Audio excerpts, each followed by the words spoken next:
Hello, everyone, and welcome to the Week I Review. You can call me a conflicted hobbyist, because today I am talking about the fact that you can now give me money if you like this thing that I'm doing here on YouTube, and how weird I feel about that. I joked to a friend like 6 months ago that I would start a Patreon solely so that I could review it, similar to what I did for Google Ads, except it's free for me and maybe even better than that. I imagine calling it The Week I Review is creating artistic justifications for tax write-offs because I wanted everyone to know how irreverent and self-aware I am. But once I was actually confronted with setting up that page, the joke seemed a lot less funny. Making that page is the easy part. Title, header, some introductory text, takes 20 minutes. The real work comes in justifying its existence. There's a reason that you didn't see this video 6 months ago. It didn't feel right. I didn't think I had done enough. But now, during my anniversary celebration with more than 60 videos under my belt, I feel like I've reached the point where someone could reasonably determine whether or not they would be interested in contributing some amount of money to the project in exchange for what I have deemed fit to offer. We'll get back to that. Unfortunately, Patreon is not quite as simple as it used to be, thanks to this past May's introduction of 2 new plans and a renaming of the third, Patreon's Lite, Pro, and Premium. Now, any person wanting to set up a page has to decide what they want from the service and for their would-be backers. The once static 5% that gave you access to the full suite of functionality now doesn't get you much at all. For example, no more reward tiers, which blows my mind because I have always seen those as fundamental to what Patreon is. I mean, it's basically Kickstarter, but every month, right? Not if you don't step up to Patreon Pro and give an additional 3% to Jack Conti & Co. In 2014, a friend and I ran an actual Kickstarter for a short film, Reel. It was objectively successful in that it reached its goal, but arguably not big picture successful because everyone who backed it had some sort of personal connection, however small, to one of us. I have thought a lot over the past 5 years about what we did wrong, partly because human nature, but also because I want to be better. I don't want to make those same mistakes again, so I have to know what they were. Ultimately, I think we failed in 2 main ways.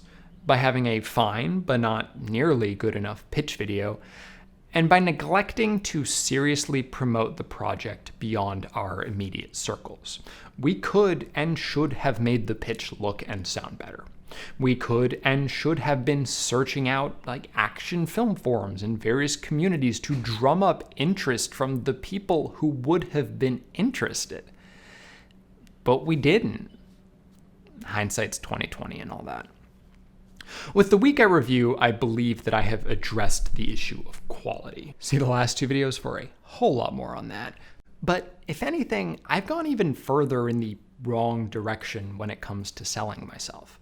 Other than the Google ads I ran and then totally gave up on after posting that review, I haven't done much of anything. Heck, I barely post my videos on Facebook and Twitter. I find constant self-promotion annoying in other people and don't want to be that guy to anyone else. Which puts me in a weird position. If I don't feel comfortable even self-promoting, how the heck am I supposed to ask you for money, for your money that you acquired somehow, maybe through hard work, maybe not, I don't know your life, but what? Do I have to start telling you to smash that subscribe button and patron me on Patreon at the beginning, middle, and end of every single video from now on? That's so obnoxious. And why?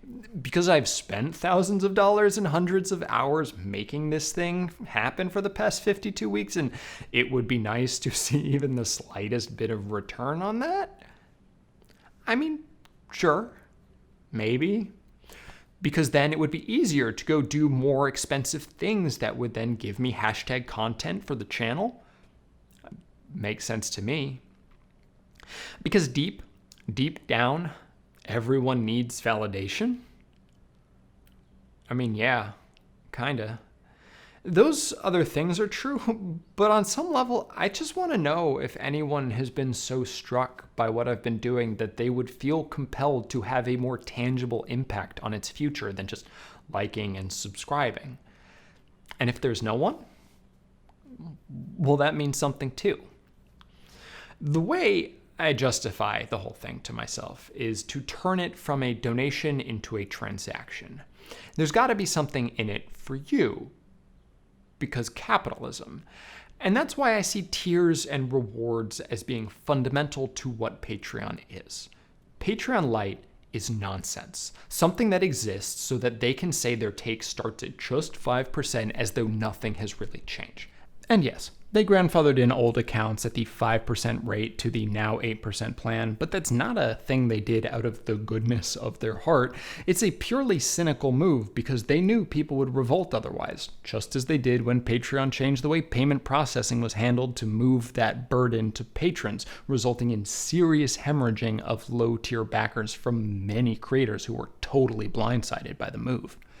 Dan Olson of Folding Ideas has a valuable Twitter thread on this whole thing, discussing how capital investment has fundamentally broken what Patreon means, how it went from a company about sustaining itself and its creators to needing to profit from them.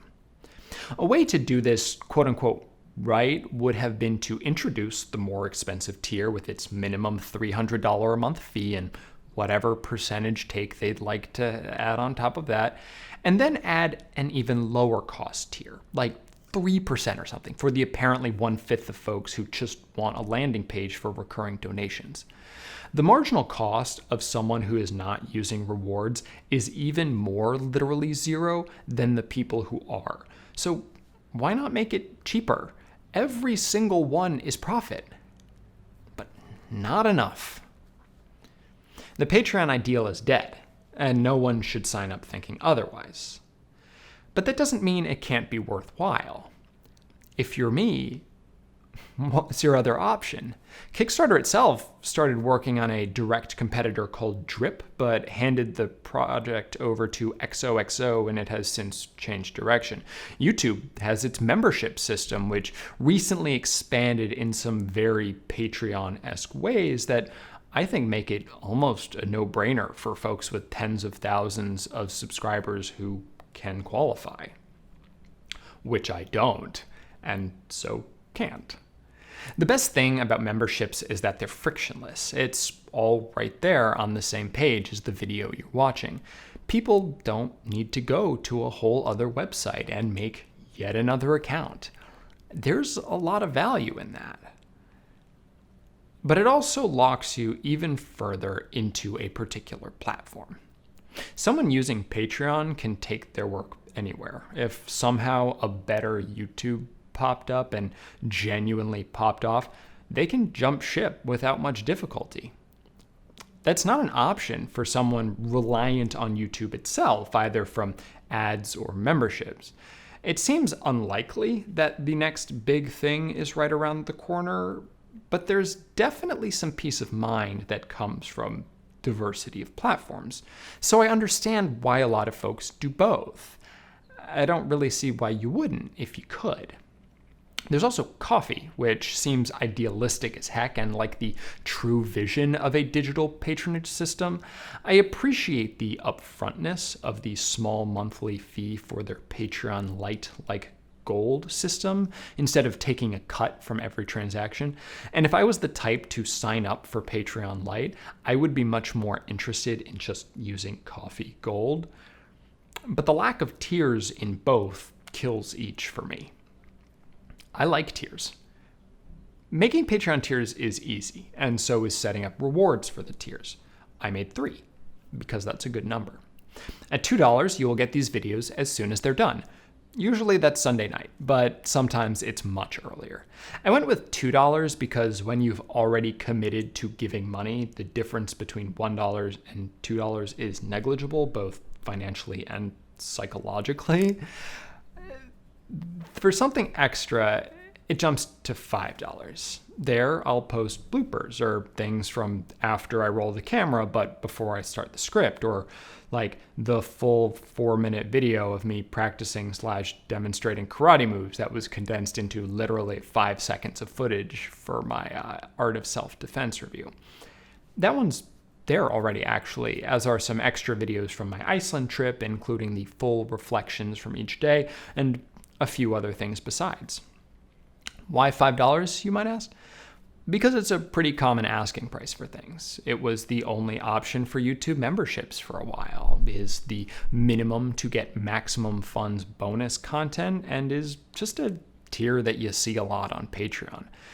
The actual amount of extra content that will be coming to the Week I Review's Patreon is something of an open question, and it is going to depend on whether or not anyone actually goes for it, and also how much potentially interesting extra material I have to work with at any given time.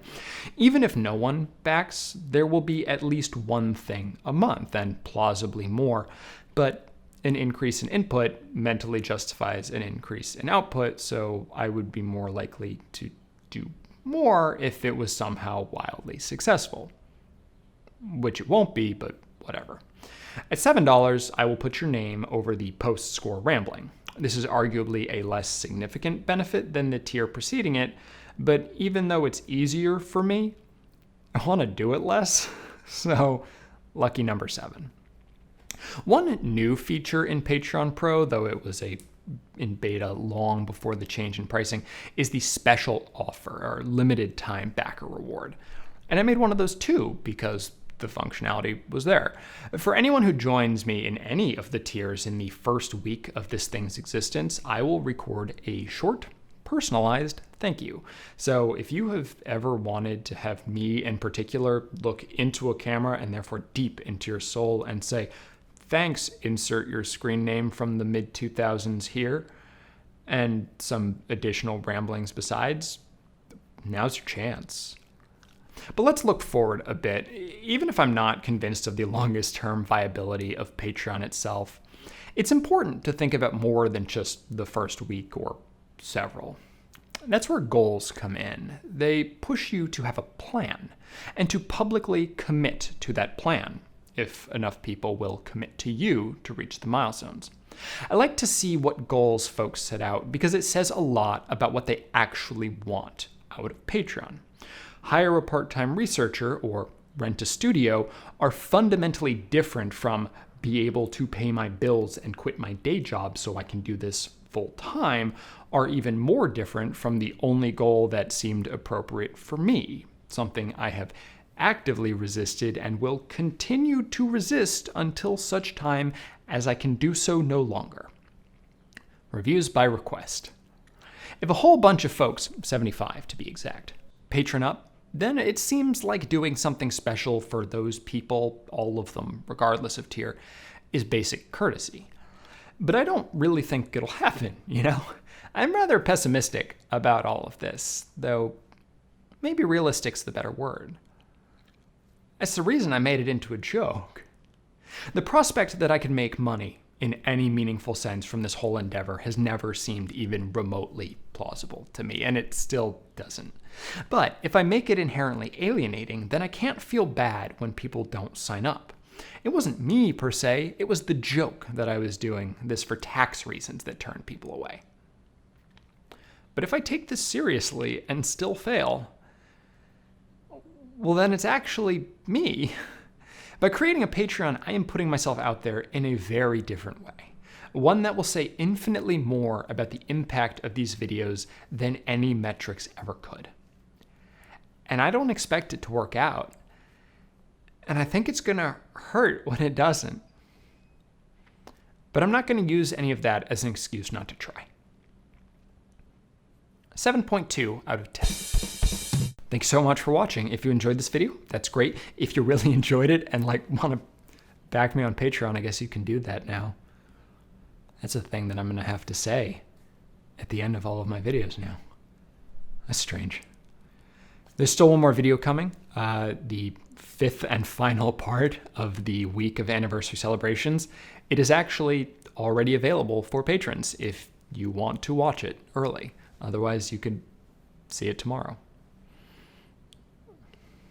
Crazy. I hope to see you then.